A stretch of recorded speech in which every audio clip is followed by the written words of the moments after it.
The Chaotic Grind Show.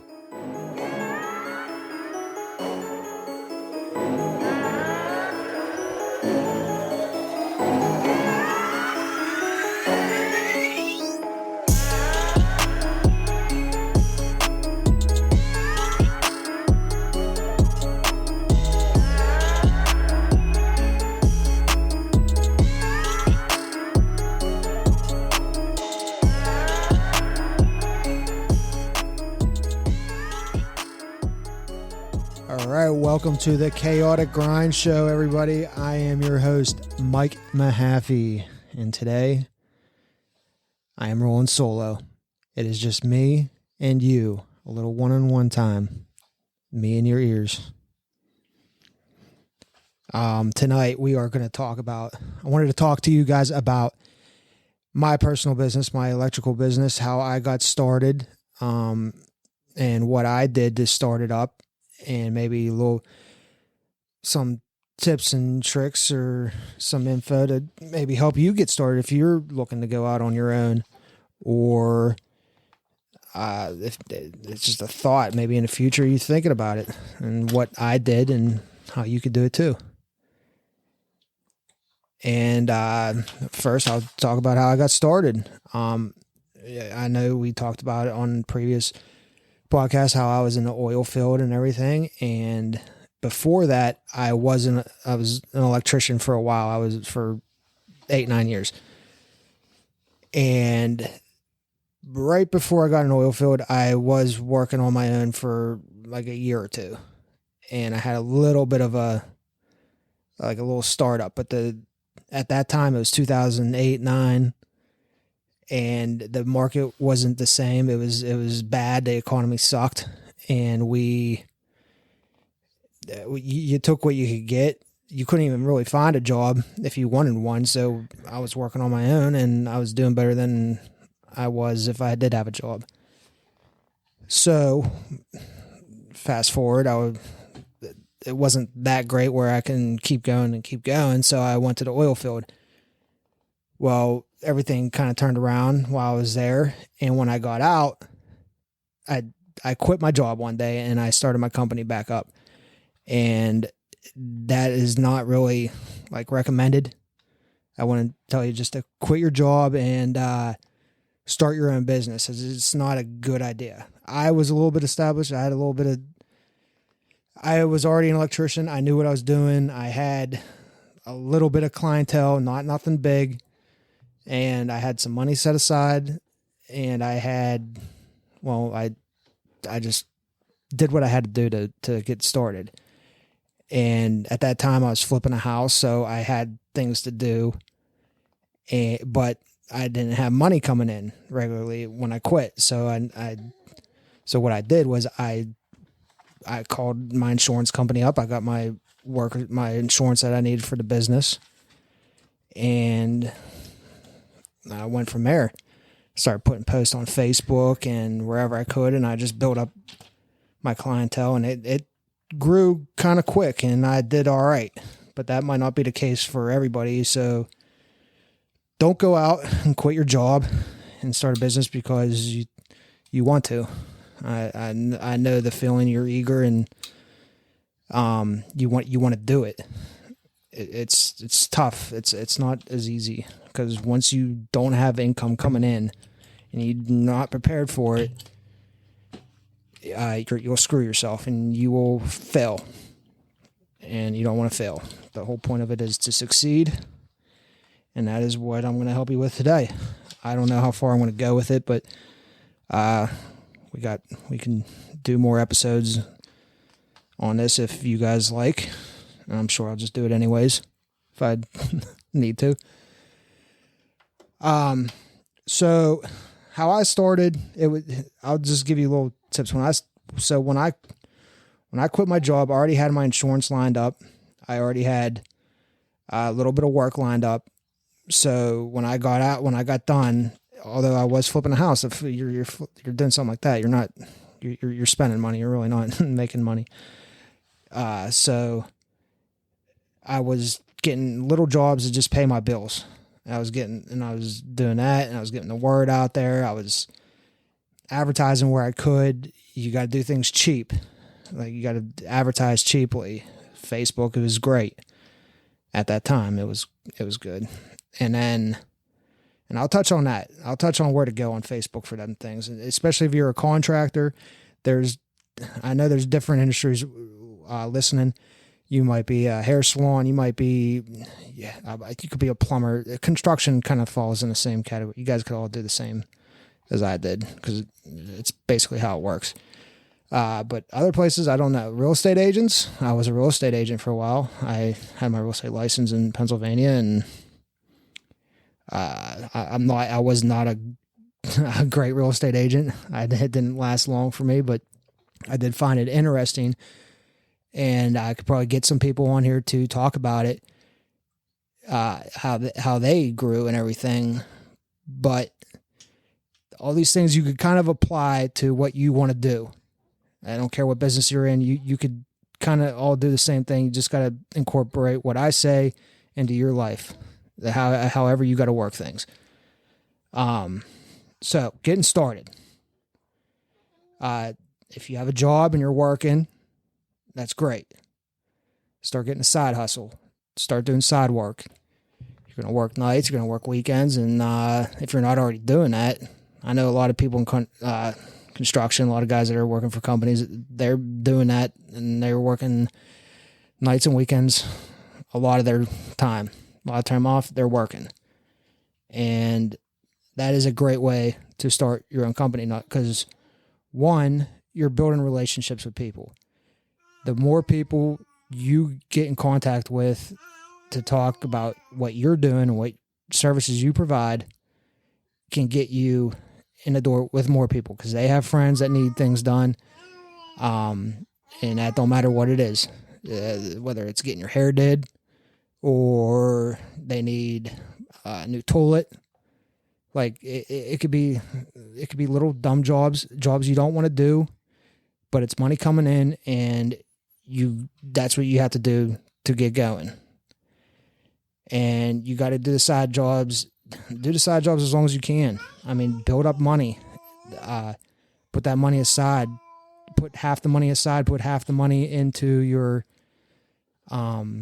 investor, into yourself. Like, buy tools. Save up for a van. But save up for...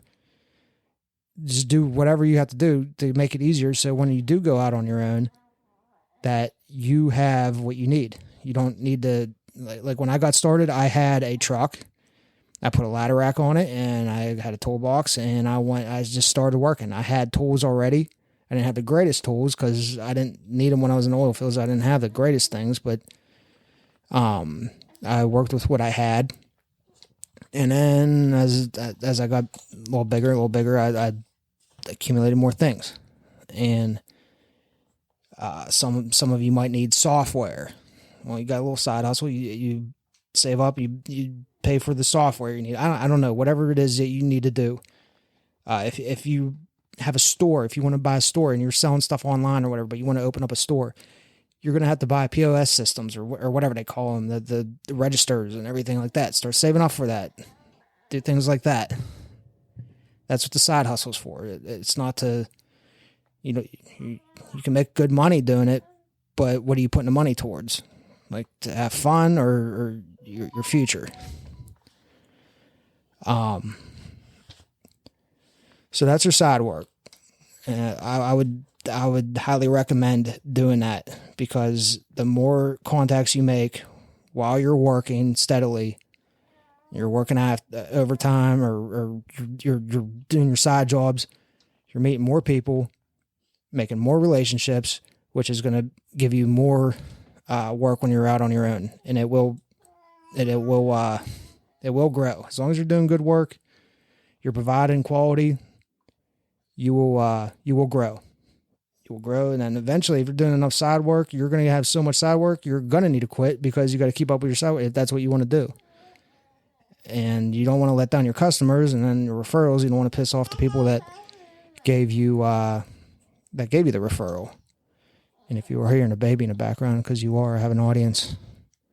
They don't want to speak, but it's my beautiful wife and my baby, and she's just goo goo gaga and Chewing all my stuff.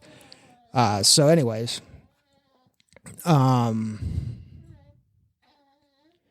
so that's what you do. And then throughout all that, make sure, you're going to want to have the, the license you need and the insurances and everything. You don't want to get yourself in trouble. You want to do everything right. And then finding work. So you're having a hard time finding work. You need to find work especially if you're out on your own now. Now your side jobs, now you're working all the time, and you kind of like you're wearing down on work. You need to find stuff for the next month or the next week or next couple of days. For free, I would go on Facebook, Twitter, or whatever you use. I don't really know much about anything besides Facebook. So what I did was, when I was in the real estate, I joined a bunch of pages that was in like real estate investing and like things like that. There's contractor pages and stuff like that, where they're basically big referral things. So you just go on there and you put your name, find them out in your area. You can do like Pittsburgh has Pittsburgh real estate investors. Well, them real estate investors need contractors. They need everything. They need people, electricians, whatever you do. You just put your name out there and say, introduce yourself, get on the pages, got to look for them, find them, do it. It's free. It will get your foot in the door for some people. Contractors, if you don't know, you need to be careful with real estate investors. They are looking for the cheapest possible solutions. Not saying they're all bad, but there's a lot of them that will run you around and you will not make money on them. And then there's some that understand what you got to do to get your job done and the time that it takes to do it, and they are willing to pay for it as long as you show up and you do your thing.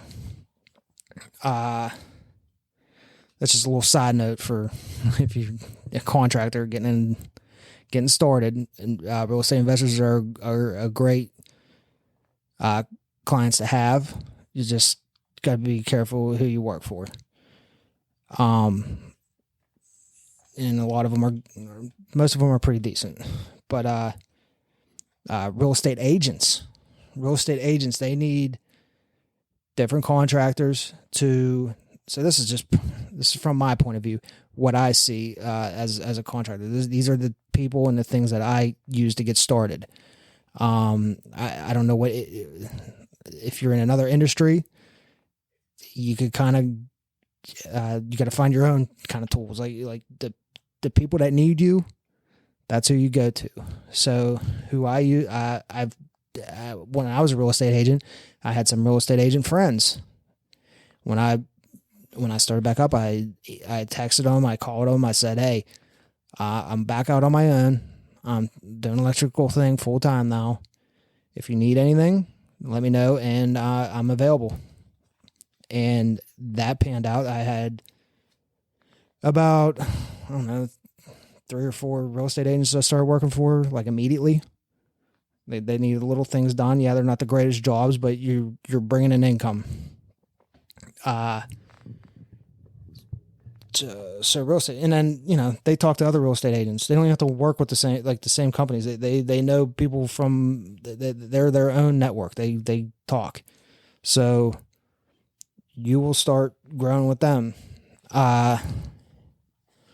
Who else did I use? You just got to keep looking for things like that. Like real estate agents, you work for contract. If you contact contractors, you're going to be calling people and everything, and emailing and texting, whatever you got to do. You can contact contractors, different contracting companies around. A lot of times they're always looking for electricians, plumbers. That just depends on what kind of game you're playing. If you like working for contractors, that's great. If you like doing like the service call type thing where you're out just fixing random stuff, they're probably not who you want to go with, because they could be tricky. They're needy, they're great, but you got to be set up for them. It costs a lot of money to do big projects and everything, and it's just something to be prepared for. I'm not saying you can't do it or you shouldn't do it. You just gotta kind of be prepared for it. And then all right, so if you want to pay, if you got some money, you want to do some advertising, what I did, I think I was on Angie's List. Angie's List is great because people do use Angie's List. They look at the reviews. They look at, and I think Angie's List goes not just for contractors. I think you could be a lawyer, or you could be a doctor. I think they do everything.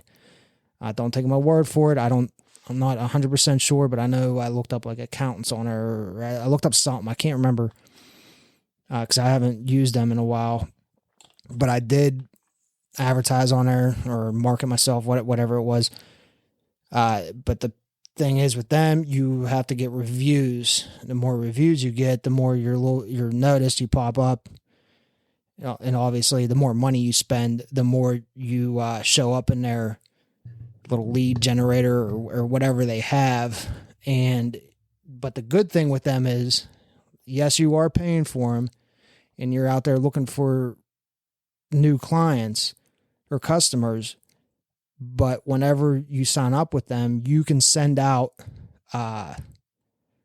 you could like give your old customers like review, you could send them a link for like to go online and review them, or you can email it to them or whatever. So you don't even really have to talk to your customers. You can just send them an email saying, hey, here's this link for Angie's List. I would really appreciate it if you gave me a review on the services I provided for you. If not, no big deal, whatever. And they go on, they give you a review. And so that's what's cool about them. You don't have to like get new people to give you reviews. You could build off your old stuff to get the stars. To me, trying to find people to get reviews and everything it seems like you're bugging them to do something that they shouldn't really need to do. Like, I hate getting asked every time I do something on the website or something. Like, I can't stand it. Like, everything, you got to review everything. I don't want to do that. I want to just buy what I need and get out and be done. And I'll recommend your company if I like it or whatever. And most of the time I do. So, but if you are big on like getting Google reviews or whatever, you could always, that's another thing, is to get online. You could do website, like build yourself a little website. Go on GoDaddy. I did one on GoDaddy for my electrical. And that one's free. I think you got to buy your domain name, but the website's free. And like, so yeah, it takes some time. It's probably not the greatest. Mine, I know, is not the greatest. I'm nowhere near capable of building a good website. I did 2 websites, and the electrical one I'm all right with, because basically I'm not selling nothing on it. I'm just kind of showing my work, getting my name. It's for someone to go look and see what I do, or someone's looking for an electrician. They go on a website and contact me. The other website's for the show, Thechaoticgrind.com, which it is now up and running. There's nothing for sale on it yet, but it is up and running. You can go on there, check it out. Let me know what you think about it. You can listen to the show on there if you want. Well, the first few episodes, I got to figure out how to use the thing that gets the music on there. So that's like Angie's List. Beware of contractors, beware of like them things like there's Thumbtack or whatever the hell it is, and then there's like 2 other big ones where basically they're lead generators. Be careful of lead generation systems, like, because they will suck your money dry. Like, what they do is they send you a lead, and So someone goes on a computer and it could be 50 miles away from your house. So if you select your areas that you want to do, and you can't always, it's basically counties is what you can select, not towns. So someone could say, hey, I want a service done 50 miles away from you, and you go out after you're done working and you spend the time driving. You go look at the job, spend the time driving it back, spend the time bidding on it, and they you never hear from them again. Or you pay for the lead and they never even call you back to go look at it. So you just keep losing money, and it's like $10 here, $10 there. And then they say you could, then you have to call them, or you got to email them like, hey, this thing never worked. So you're always like chasing to try to get your money back on them, and it doesn't work out. It's not that great. I would recommend staying away from them. Unless you like doing that. I heard some guys are very successful with it. As an electrician, I did not like it. I thought it was a waste of money and time. But it might work out for other people, but be careful with lead generation things. Angie's List is one, but they're actually not that bad. I think I didn't get a lot of jobs out of them. That's why I kind of got rid of them or got away from it. It wasn't paying off for me, and I didn't really need them. When I signed up for them, I kind of needed them. I thought it would be a great way to grow, but really I wasted more money than I needed to. But what it did do is when people looked me up, somehow Angie's List would pop up, and people would see, okay, this guy got a 5 stars in Angie's List. He's got a 5 stars in Google, wherever people are leaving you reviews. That is a good way to go, but just be careful with some things. Just, you don't want to spend too much money online to advertise. There's like a million different things on there and they all want money, and you are the more you try to get your name out there with them tools, is just the more money you're spending, and it really don't get you nowhere. But it might work. Like I said, you could try it out, test it out. Another thing to be aware of, once you give them your phone number, they will nonstop call you. They will they'll call you like 3 times a day sometimes. Like you get really annoying. You got to keep telling them to quit calling you. And then it'll go away for 3 months, and then they start calling you again. Angie's List don't bug you. Angie's List is the only one I like. The only one I spent a bunch of money on that I actually didn't mind.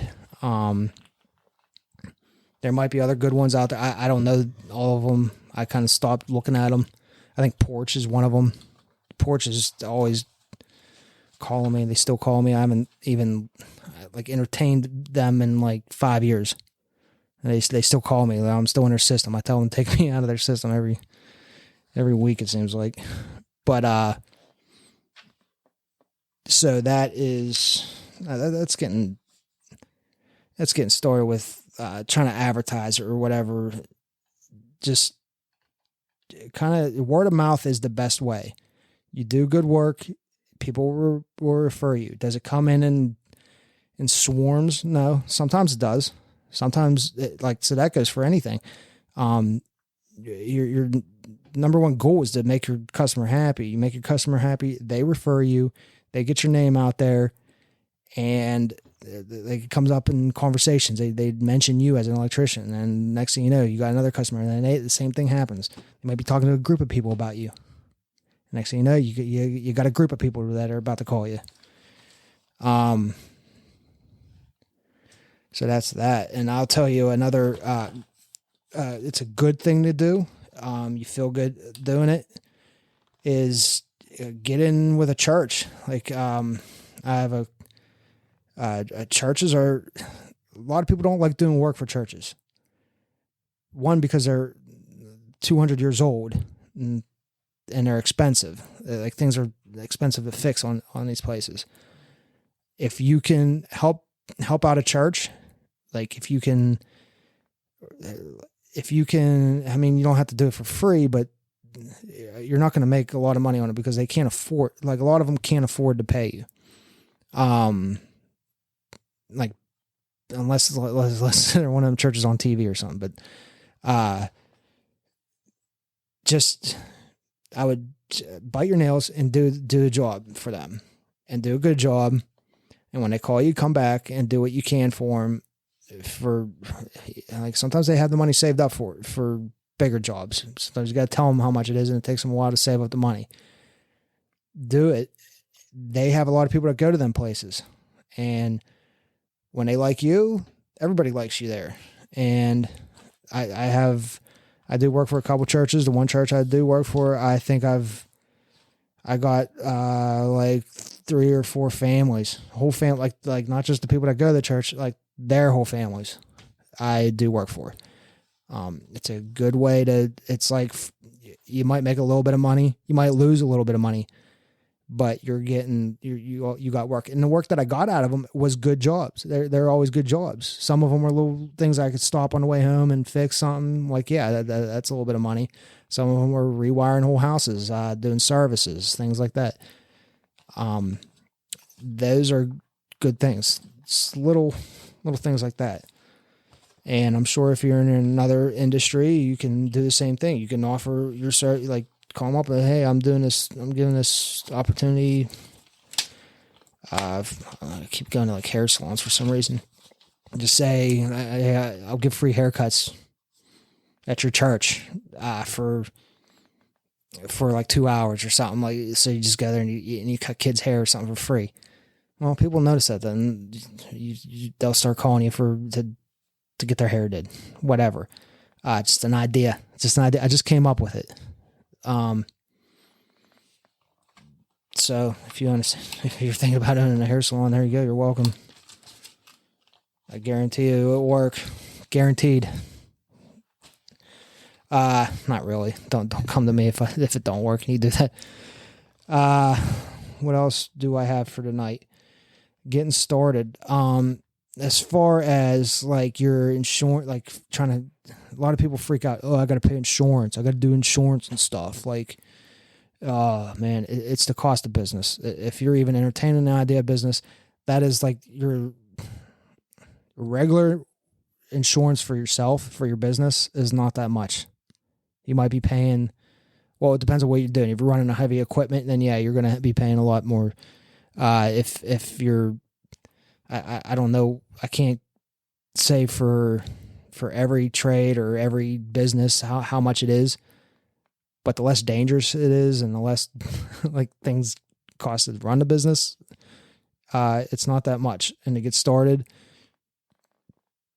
you get whatever insurance you need to move on. You got to kind of think of so if you're in construction, you got to think of what kind of jobs you're doing. Or like a lot of contractors or builders or anybody, they have a minimum deduct or liability, like so like $1 million or whatever.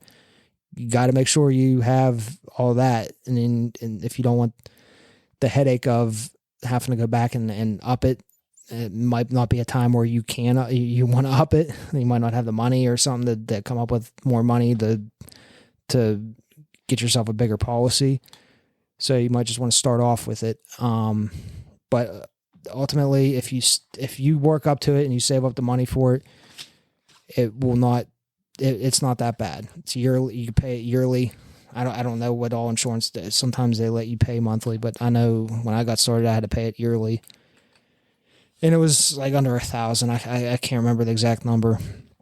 When you grow, that obviously all that goes up because that's just the way it is. Insurance, I guess it sucks paying for it, but they could probably bail you out of a lot of things. Never really had to use it much, but so that's your insurance. Yeah, you want to get your EIN number. That is your employer identification number. That's for your taxes.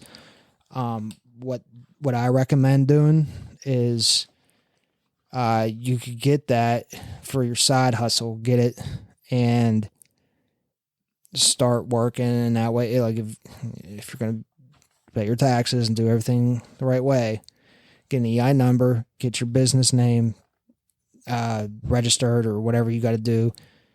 I know for contracting, all states are different with their licensings and everything. Here in Pennsylvania, it's kind of simple as long as I don't work within the city limits of Pittsburgh or Philadelphia, and I don't want to work in there anyways. But so I don't really have to worry about that. I have to be registered with the state.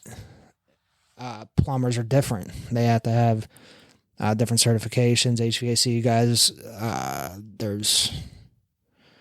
but as far as everything, I don't know. I know what I got to do.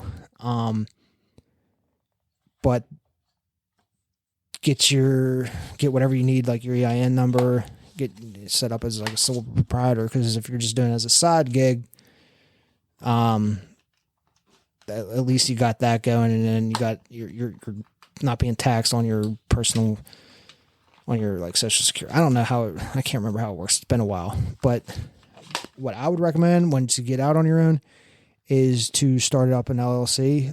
It's what I was told, and it works out better. It's for taxes and stuff. You kind of separate your personal from your business. So now all the money I spend in my business is my business. It's the business. And then I believe you can pay yourself. Like I actually give myself a paycheck. You could give yourself a paycheck once you start getting employees, it's a little bit easier. It's just everything goes through that, and that's another thing. You want to start getting employees, save up some money. Don't even think about hiring someone. If you're able to 1099 them, like subcontract them out. It's one form.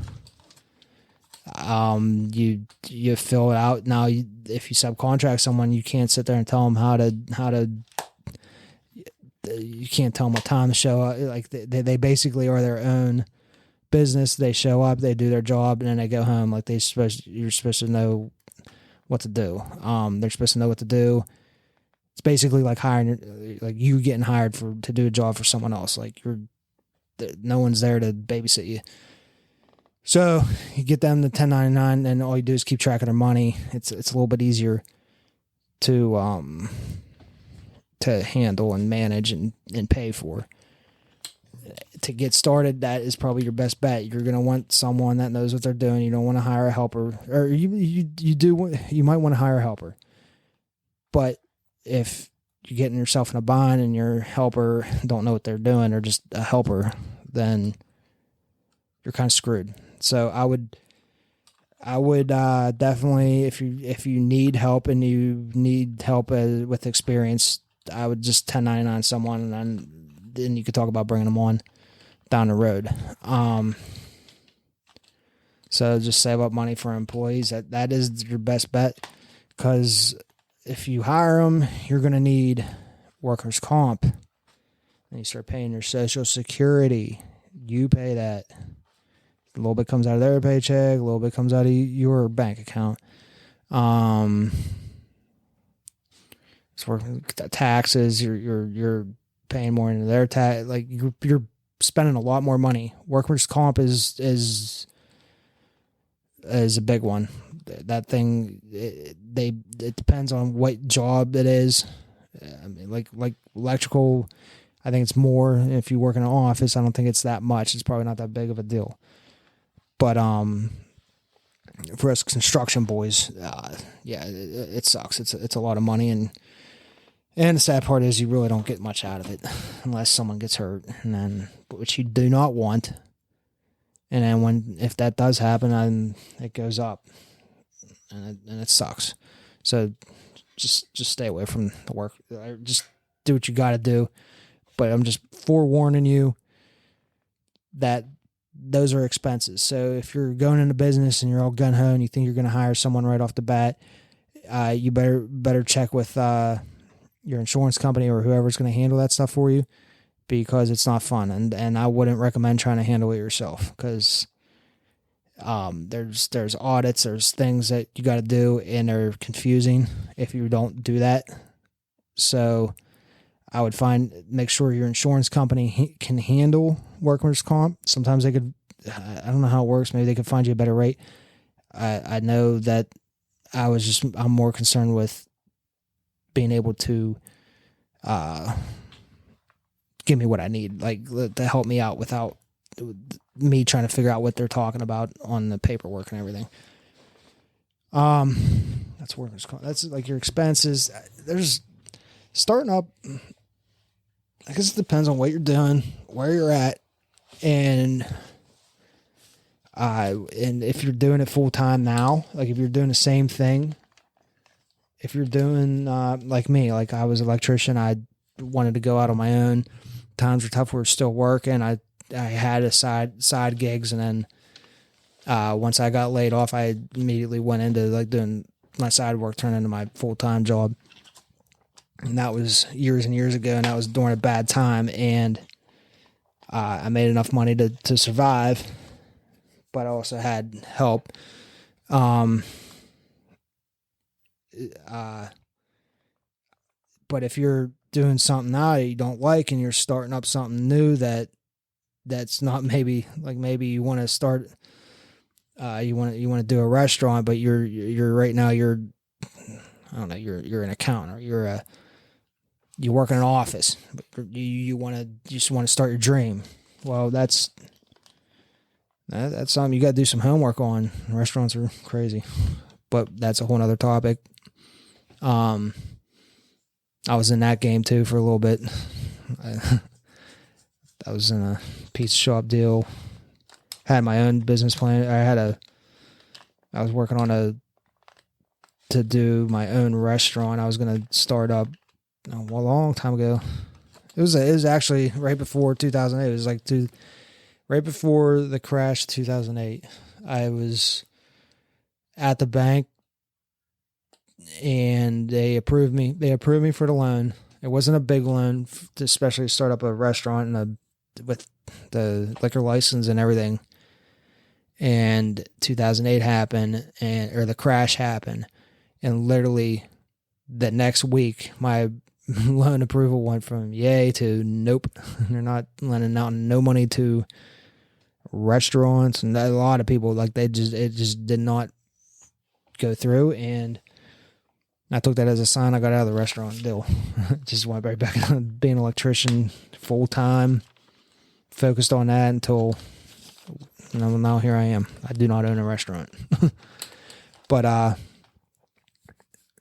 so that's about what I got for today. That's how I started. A little recap. I got out. When I quit, it was a little bit dry. We kind of they laid us off. Basically, they sent us home. It wasn't like a complete layoff. They were going to call us back, but they just didn't know where they were going to send us. So when I just didn't want to go back. I quit, and I just started making phone calls. I started getting on Facebook. Hey, I'm MJM Electrical Contracting. Call me for whatever you need. Just I called everybody I knew, and I started getting work. It was more probably, I don't know. When you need the money, you will get it. Like when you need to start something, it will happen. You just got to want it. So just keep that in mind. When you're out on your own, it's scary. You get all these thoughts in your head, like what if? Well, what if your job just disappeared? Like, what are you going to do? How are you going to provide for your family? How are you going to make money? What are you going to do? You're going to do whatever it takes. So get out there and do whatever it takes, whatever that may be. And there was a lot of hard times. It wasn't always easy. I mean, I had to work. I worked hard, and if the money I saved eventually did run out. I mean, that was basically what I used the money that I saved for went into material for the jobs. And then once you get paid and you got to pay your bills, it's a never ending cycle until you get on your feet. And once you get on your feet, you'll be fine. But you don't have to start off like I did. I don't recommend quitting. It was a mistake on my end. I should have did more side work, saved up more money. I should have done a lot of things. But sometimes your circumstances, like if you just lose your job, like now it's a crazy time right now and no one knows what's going to happen. A lot of weird things going on in the world right now. Well, you better have a backup plan, and your backup plan, you might want to start thinking about what are you going to do? What if your job gets rid of you because they don't like you? Whatever it is, they go under. Just have something else lined up, even if it is getting another job. Start getting in contact with other people that do your job. Make sure you have something lined up. Try to network yourself. You don't have to go to. There's actually another podcast where this guy talks about that actually, and I'll get it to you right. I'll let you know what it is. But he actually talks about having backup plans, like doing. So if you have a business, you need to have, like, no matter what you're doing, you need to have something as a backup plan, because if you don't, you don't know what's going to happen. Like, people really don't need electricians unless something happens to their house. Well, if nothing's happening, like they could shut everything down again. You're not allowed to work. No one's allowed to work. Well, construction workers ain't working. No one's building anything. So what are them electricians going to do? The employer can't afford to pay everybody all the time. So have a little bit of a backup plan. Have a little customer list built up. Do anything you do. Make friends. So the guy that talked about this, which is kind of weird because I just listened to this, but it's the same thought I had. And I started really thinking about this whenever COVID hit, because if they could just shut down the economy and get people scared and everything, where no one's going to work, and eventually it's going to trickle down to everybody. So if they shut down a couple companies here and there, well, it has a bigger impact than just a thing. Like a company being shut down for 2 months is a major impact in the long run. It might, when they start back up, it might be great, but once they get caught back up, and then it hits, and it hits hard. So anyways, the podcast I was talking about was Order of Man. I don't think you have to be a man to listen to it. There's no rules. And the episode is, I'm looking for it right now.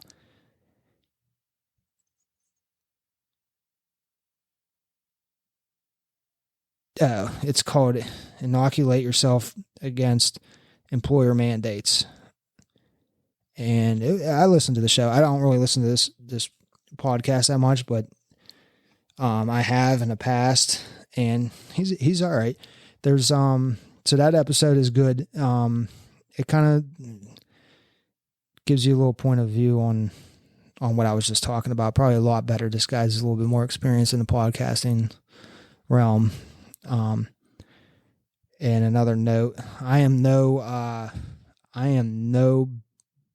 business guru. I am not, I'm not a major multi-million-dollar company or nothing, but I do follow a lot of guys that have them, and those are kind of my mentors. I don't have a lot of mentors outside of a couple contractors that I pick their brains about on things and everything else. I do follow a lot of bigger businesses, and that's what kind of motivated me to do what I'm doing right now, is trying to help motivate you guys, or help you guys out getting started, or moving up in your job, or whatever it is. And here, I'll throw out a couple names for you, for those who care, like podcast. These guys, I think they helped change my life. I never listened to a podcast up until a couple years ago. And I think I was bored. I was tired of the radio. I'm tired of listening to the freaking radio. Even XM radio sucks, because like all it is a repeat track. It's just longer than the actual radio. So I started listening to podcasts, and I found the first guy I found was Ed Milet, I think. Ed Milet. His podcast is called Maxed Out, and he brings on like guests. Some of them are famous, some of them are just people that did big things, and they are. He's good. He's got a voice of a god. He motivates you. He gets you going. That dude, I don't know. I don't think he's a billionaire, but he's multi-millionaire. And then, so he's a good one. If you need a good pep talk, he's your guy. Ed Milet, Maxed Out. Another one, now if you need your ass chewed out, another one is Andy Frisella with The Real AF. He had a podcast when I found him through listening to Ed Milet. Ed Milet, I interviewed him, and then I listened to that guy, and I'm like, this guy sounds like someone I would want to follow. So I started following Andy Frisella with The Real AF. That's his podcast now. Now if you want some business lessons or just some tips and tricks or whatever, go back and look up the MFCEO project. The MFCEO project. He tells you there's just a lot. He has guests. There's a lot of good business stuff on there. Those are the business gurus I listen to. They are real business gurus. They're not the people that try to sell you shit. They don't sell you nothing. They don't try to sell you nothing. I don't even know what Ed Milet really does for a living.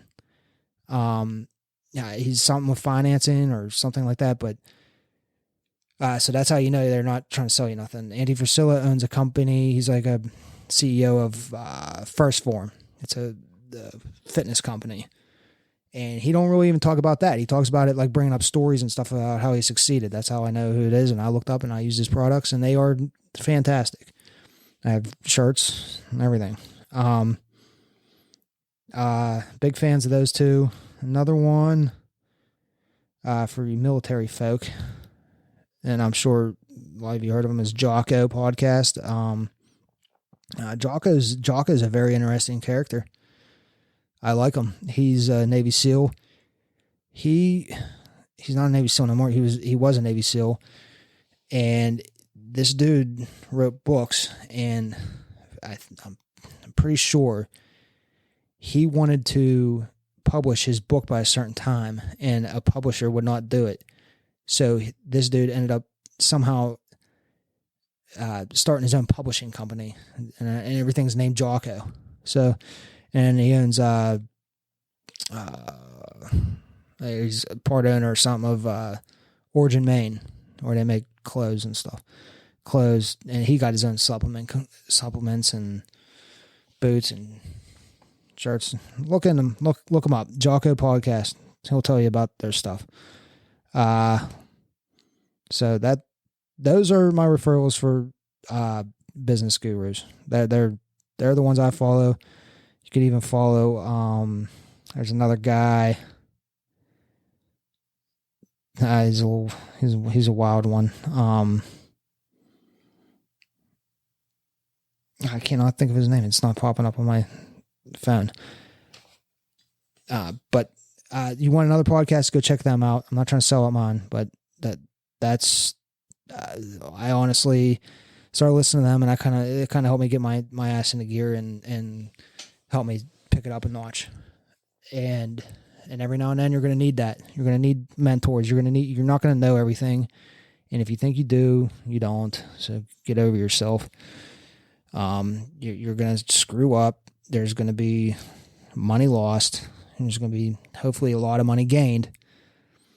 But you got to be prepared for them bad days. And sometimes in bad days, you turn on one of these podcasts, and sometimes they're talking about exactly what you went through, and then maybe another form or another their experience. But it happens to everybody, and the longer you're in it, the better.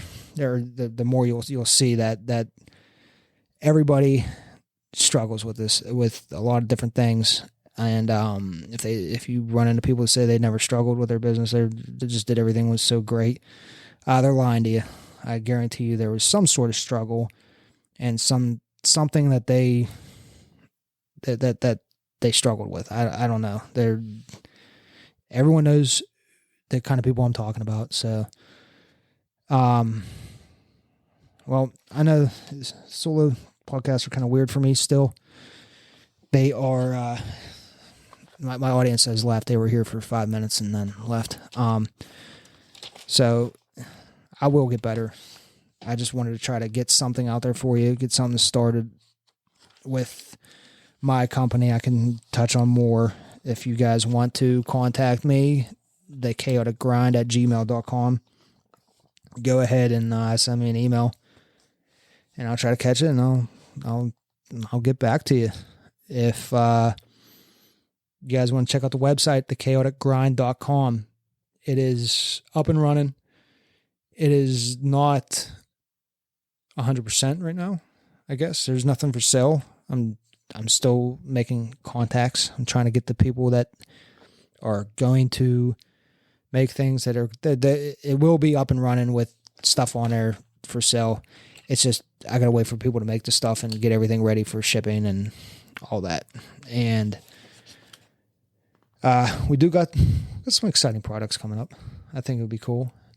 And then in a couple days, sometime this week, Jim and Evan will be joining me again for another podcast, another episode. I don't know exactly what we're going to talk about yet, but it's going to be cool. It's going to be funny. I think I know exactly what we're going to do. We're going to try to help out the restaurant industry. That's my goal. That's what they want to do. I think that'd be awesome. And we'll take it from there. So, all right, everybody. That is all for tonight. I think I babbled on long enough. So, if you like what you heard, please like and share it. Let people know. The Chaotic Grind. Thechaoticgrind.com. Thechaoticgrind@gmail.com. All right, everybody. Have a good night. Bye.